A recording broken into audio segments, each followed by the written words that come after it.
O tema para hoje é: o que nos espera? É uma pergunta. O que nos espera? Eu quero dar as boas-vindas também àqueles que estão nos a ver através do YouTube, ou outros, não sei se há alguns a ver-nos pelo Facebook. Sejam todos bem-vindos também e sejamos todos abençoados com a mão poderosa e amorosa do nosso Deus. O que é que nos espera então? Será que espera-nos coisa boa ou espera-nos coisa má? Sabem o que é? A resposta está nas nossas mãos. Aqueles que confiam no Senhor, claro que estão nas mãos do Deus Todo-Poderoso, estão nas mãos daquele que é o Redentor, que morreu na cruz e entregou o seu sangue para a purificação dos seus pecados. A esses não têm que temer.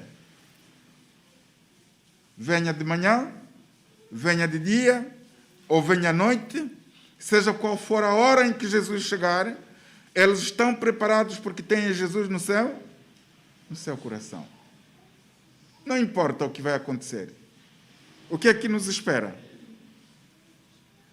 O que é que nos espera? O que nos espera a todos os que confiam no nome do Senhor é a vida eterna com Cristo Jesus para sempre.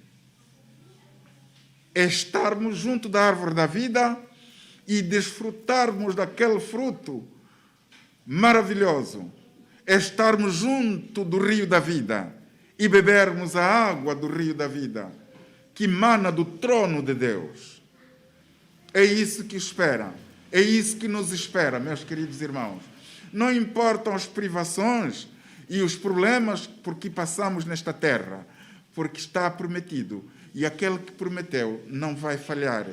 Porque, como vimos esta manhã, aquele que prometeu, aquele que já cumpriu tudo que foi prometido no Antigo Testamento e também no Novo Testamento, essas profecias vão se cumprindo gradualmente e a maior parte delas já se cumpriu. Cristo está às portas porque os sinais da sua vinda já se mostram cada vez.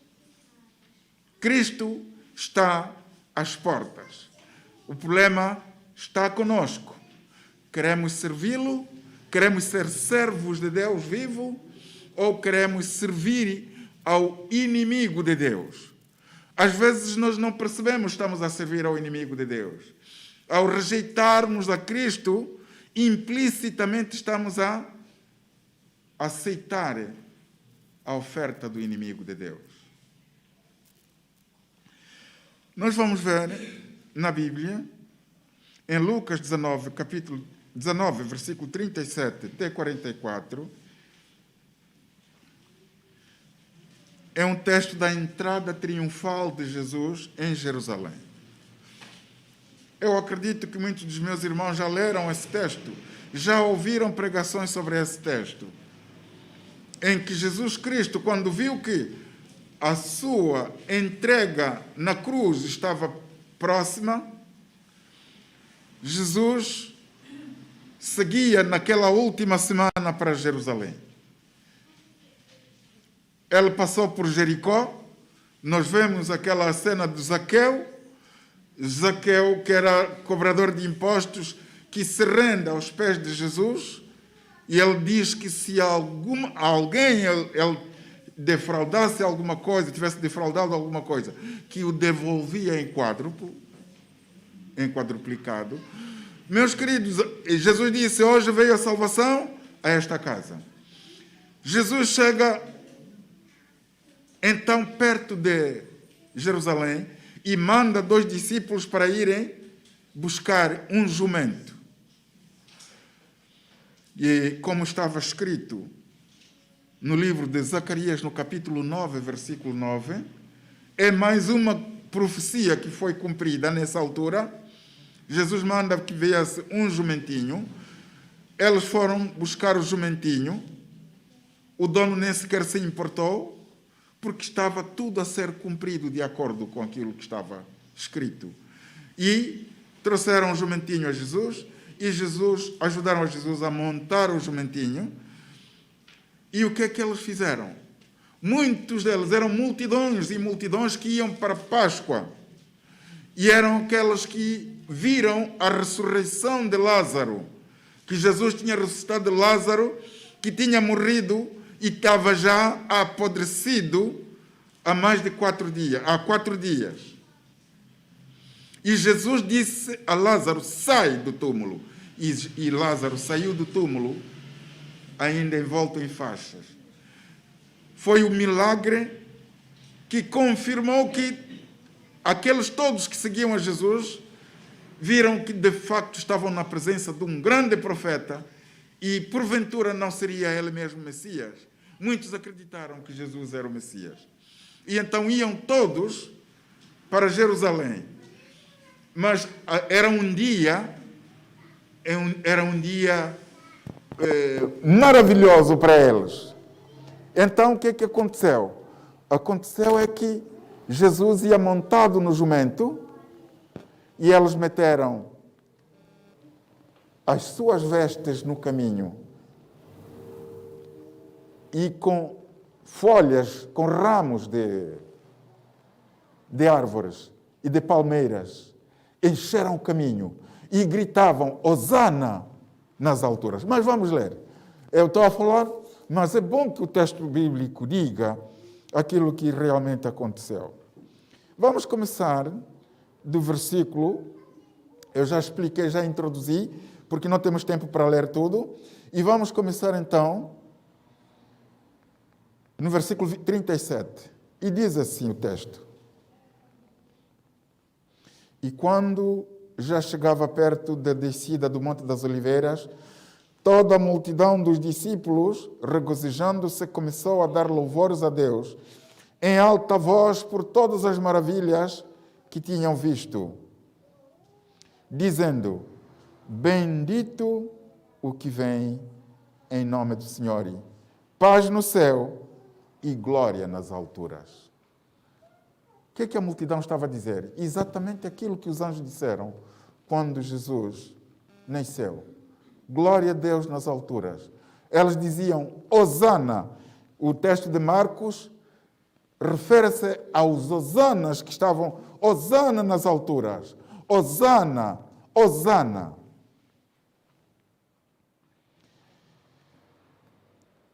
Versículo 39. E disseram-lhe dentre a multidão alguns dos fariseus, Mestre, repreende os teus discípulos. E respondendo ela, disse-lhes, digo-vos que se estes se calarem, as próprias pedras clamarão. Se estes se calarem, as próprias pedras clamarão. E quando ia chegando, vendo a cidade, chorou sobre ela. Ainda vamos ficar aqui. Jesus, no meio daquela festa da euforia, sabem o que é, meus irmãos? Os discípulos estavam a ver que tinha chegado o momento da coroação de Jesus.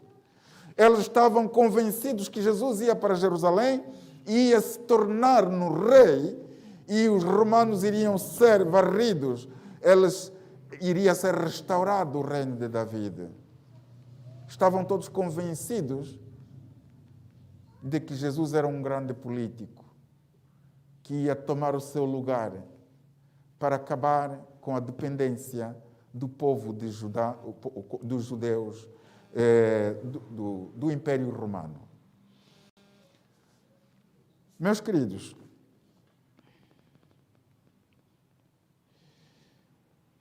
muita gente ia a caminho de Jerusalém para celebrar a Páscoa, já o dissemos. Nunca antes, na sua vida terrestre, Jesus permitira esta demonstração. Por que que ele permitiu esta demonstração de poder? Porque os reis de Israel, eles tinham este hábito mesmo, de montar sobre jumento, quando eram coroados. Então todos estavam a ver que tinha chegado o mesmo momento. Por que Jesus permitiu isso? Era, porém, seu desígnio. Diz a irmã Helena White, o desejado de todas as nações, na página 617. Diz assim: era, porém, seu desígnio apresentar-se assim publicamente como Redentor. Desejava chamar a sua atenção para o sacrifício que lhe devia coroar a missão a um mundo caído. Jesus queria que o ato dele entregar a sua vida, o ato da sua morte na cruz, o ato de se entregar como Cordeiro de Deus, fosse testemunhado por muitas pessoas.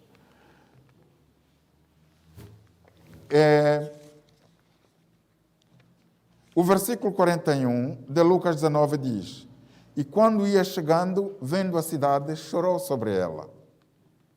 Jesus já havia chorado junto ao túmulo de Lázaro. As duas vezes que a Bíblia nos diz que Jesus chorou, a primeira foi quando Lázaro morreu. E Jesus, comovido pela tristeza e profundamente comovido pela perda de Lázaro, ele viu Marta e Maria chorando amargamente e todos os judeus chorando amargamente pela morte de Lázaro. Jesus comoveu-se e então, nessa altura, chorou. Compreendia-se que Jesus chorasse porque era uma situação difícil que aquela família estava a atravessar e Jesus chorou com eles em solidariedade. Jesus chorou com eles. Mas Jesus disse a Marta: o teu irmão vai ressuscitar. E Marta diz que eu sei que ele vai ressuscitar no último dia. Ele disse: se creres, grandes coisas vais ver. E Jesus chegou-se ao pé do túmulo. Ela pediu ao pai dela e disse: Lázaro, sai para fora. E Lázaro saiu para fora. Depois de 4 dias, como já o dissemos há pouco. Meus queridos irmãos, toda a multidão, porque aquele milagre foi o milagre que encheu o povo de Israel de esperança de que Jesus seria mesmo coroado. Mas no meio da festa, todos eles cantavam Hosana nas alturas, Hosana ao filho de David. De repente vem que Jesus começa a deitar lágrimas. Irmã Helena White diz que toda a multidão ficou em silêncio. Alguns começaram a chorar com Jesus, embora não sabendo por que ele estava a chorar. E por que Jesus chorou?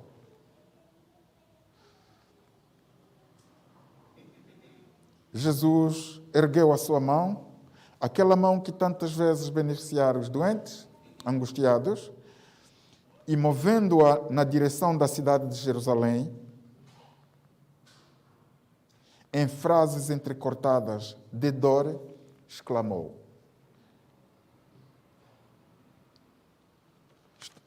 podemos voltar para o texto e ver aquilo que Jesus disse.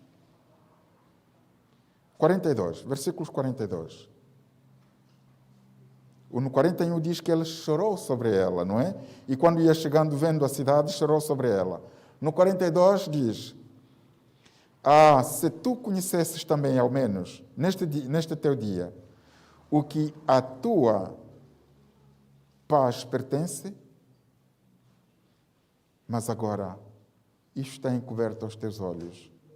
Porque dias virão sobre ti, em que os teus inimigos te cercarão de trincheiras, e te sitiarão e te estreitarão de todas as bandas, e te derribarão a ti e a teus filhos, que dentro de ti estiverem, e não deixarão em ti pedra sobre pedra, pois que não conhecestes o tempo da tua visitação. Jesus estava a chorar porque ele estava a ver através do tempo.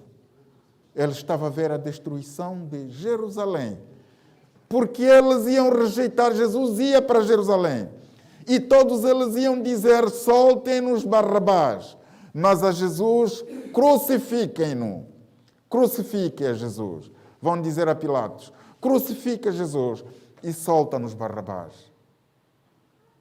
iam cuspir em Jesus, iam colocar coroa de espinho sobre Jesus. Esses mesmos, os fariseus, os escribas, os sacerdotes, eles é que instigaram a multidão para que Jesus fosse crucificado. E Jesus estava a ver tudo isto nesta descida para Jerusalém. No meio da euforia, Jesus chora. E chora pela cidade de Jerusalém. Chora não é pelos muros, chora pela cidade de Jerusalém, dos seus habitantes que iam rejeitar e que não criam na mensagem de paz e de amor que Jesus tinha levado, que Jesus tinha trazido para todos os judeus e para todo o mundo. Todas as predições de Cristo relativas à destruição de Jerusalém se cumpriram à letra. Todas as predições da destruição de Jerusalém se cumpriram à letra. Meus queridos irmãos, Jesus, no capítulo 24 de Mateus, Jesus diz claramente que quando virdes que a abominação de que falou o profeta Daniel está no lugar santo, quem lê entenda. E Jesus tinha dito que, olha, quando isso acontecer, aquele que estiver dentro da cidade, saia. E tudo aconteceu assim. Aqueles que quando Tito, os exércitos do general Tito entraram, porque os exércitos primeiro cercaram a cidade de Jerusalém e depois de cercá-la, passado algum tempo, eles levantaram cerco. Não se sabe porquê, mas nós sabemos o porquê.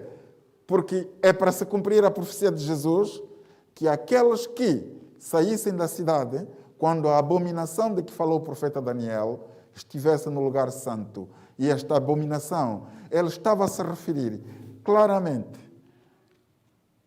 aos romanos que iriam invadir a cidade de Jerusalém.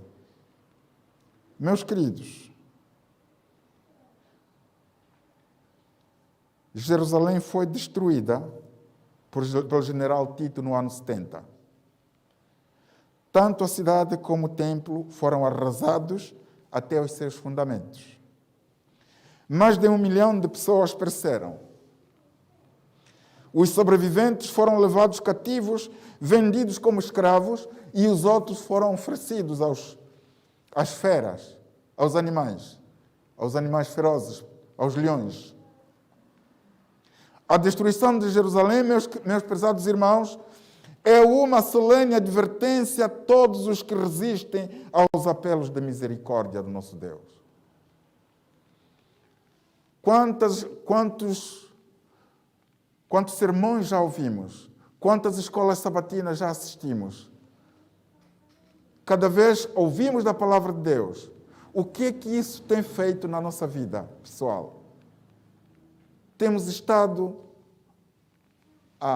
com contrição dizer, Senhor, temos estado a dizer, Senhor, ajuda-me a mudar. Mas nós vimos a igreja, às vezes, apenas como uma rotina. Ouvimos as mensagens e elas entram por um ouvido e saem por outro. Não fazem nenhuma diferença na nossa vida cotidiana. Mas é-nos dito aqui que a destruição de Jerusalém é uma solene advertência a todos os que resistem aos apelos de misericórdia divina.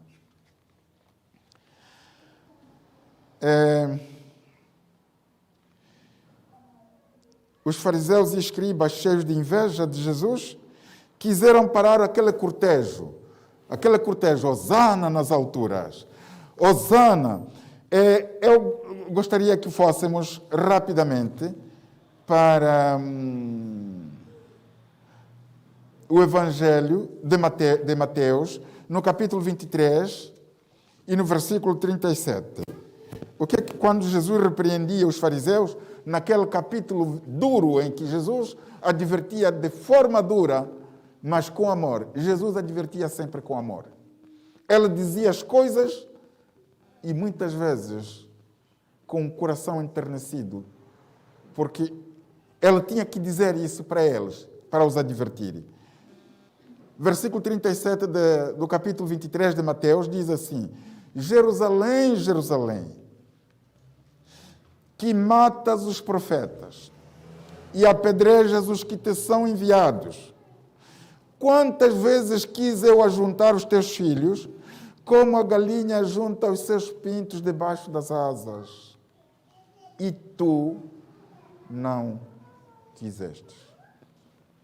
Quantas vezes Jesus está a dizer-nos esta manhã: ali onde está Jerusalém, Jerusalém, ponha o teu nome. Eurico, Eurico, Jesus está a dizer esta manhã.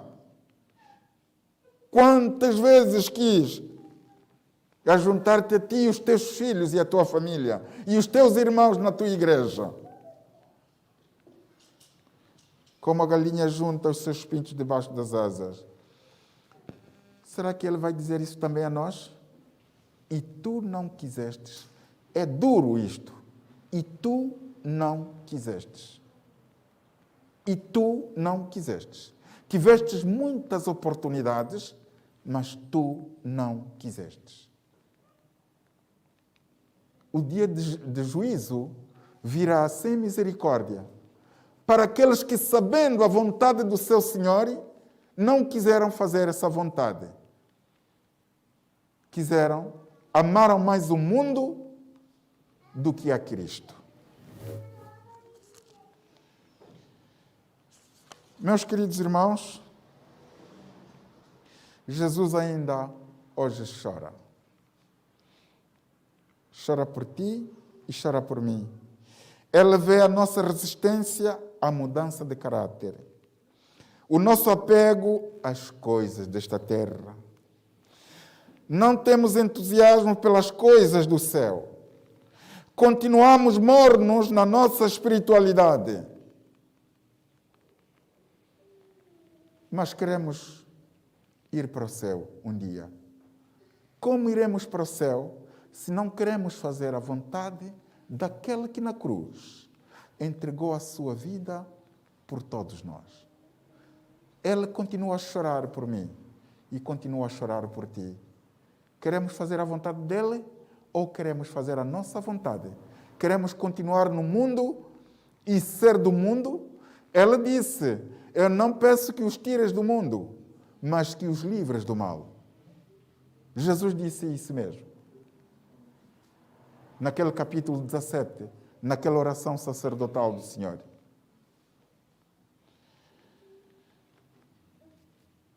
A porta da graça ainda está aberta para ti, meu irmão, e para mim. Felizmente a porta da graça está aberta.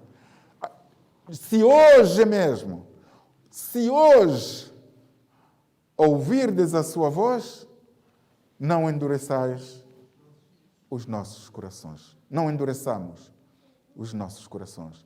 Hoje ainda é oportunidade para nós mudarmos de direção, para nós nos consagrarmos cada dia em oração no teu quarto, no meu quarto, suplicando a graça do Senhor, pedindo pela presença do Espírito Santo, porque só o Espírito Santo é que nos pode capacitar a andarmos corretamente no caminho do Senhor. Por nós próprios vamos fracassar. Mas é preciso cada dia nos consagrarmos a Cristo. Através da sua palavra. Eu estava para trazer aqui a minha meditação matinal. Há uma meditação, não sei se é de quarta, se é de quinta, já não me lembro agora. Maravilhosa, maravilhosa, maravilhosa, maravilhosa. Será que nós temos estado a ler essas meditações cada manhã? Porque se de manhã nós não meditarmos na palavra de Deus, e se não colocarmos o nosso joelho no chão, em oração, o dia vai correr mal. E se a igreja não ora, e a igreja és tu, sou eu, meu irmão, somos nós a igreja, se a igreja não ora, a nossa igreja não vai progredir também. Porque Deus vai dizer anátema na igreja.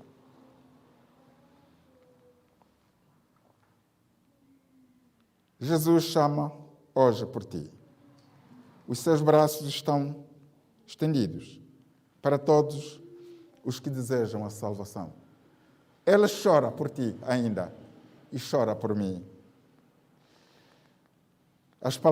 A palavra de Deus diz assim: porque nada trouxemos para este mundo e manifesto é que nada podemos levar dele, conforme está em 1 de Timóteo capítulo 6, versículo 7. Nada trouxemos para este mundo e claro está que nada vamos levar dele. Então nós vamos levar o nosso caráter.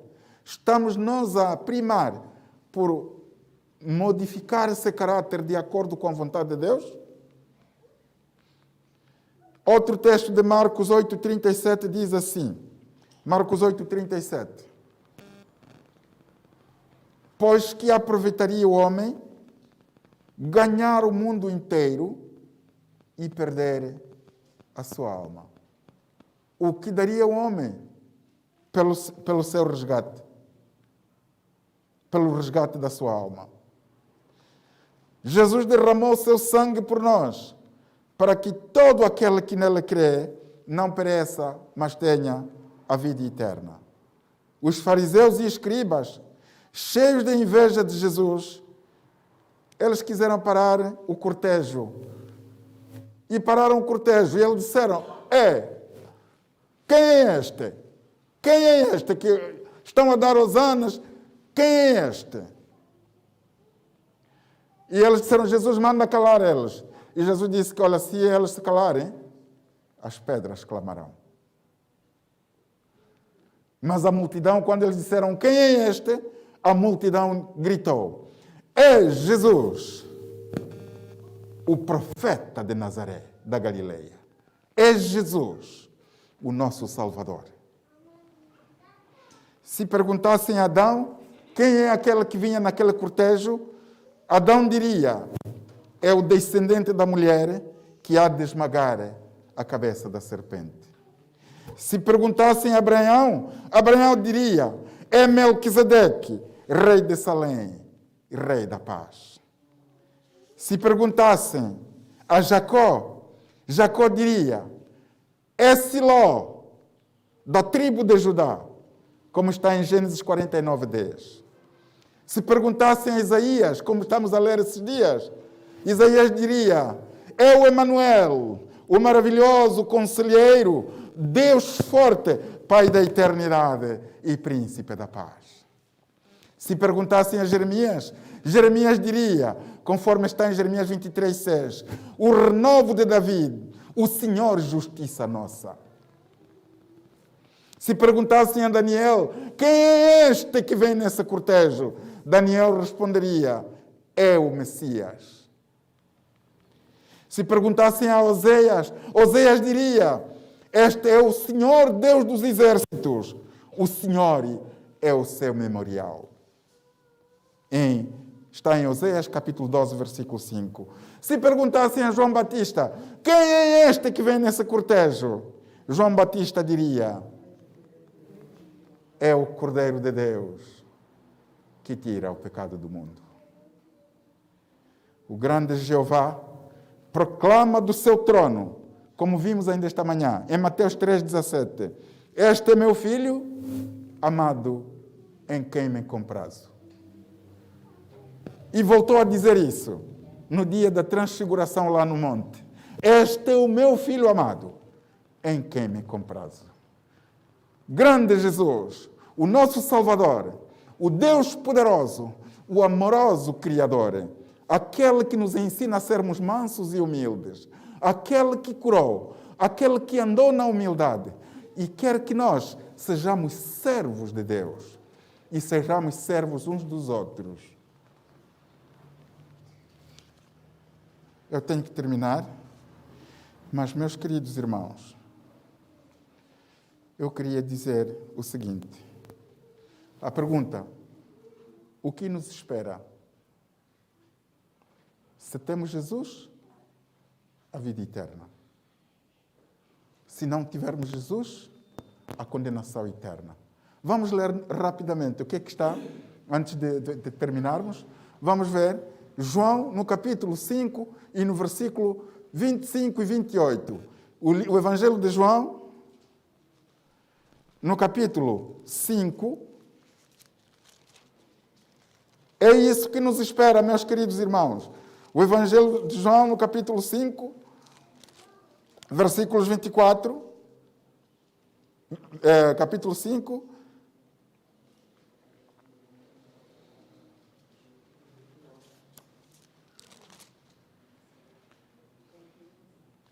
versículo 25 primeiro, 5, 25. Em verdade vos digo que vem a hora, e agora é, em que os mortos ouvirão a voz do Filho de Deus, e os que a ouvirem, viverão. É isso que nos espera. Os que ouvirem a voz do Filho de Deus, elas viverão.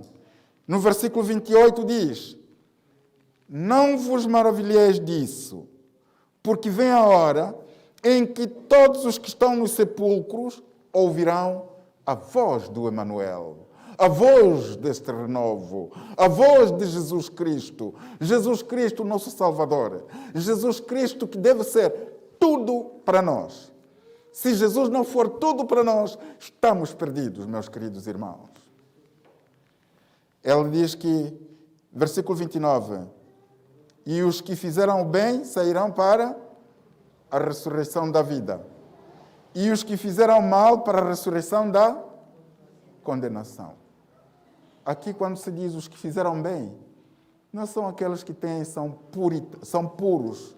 Nenhum de nós é puro. Nós só somos puros porque Jesus nos purifica.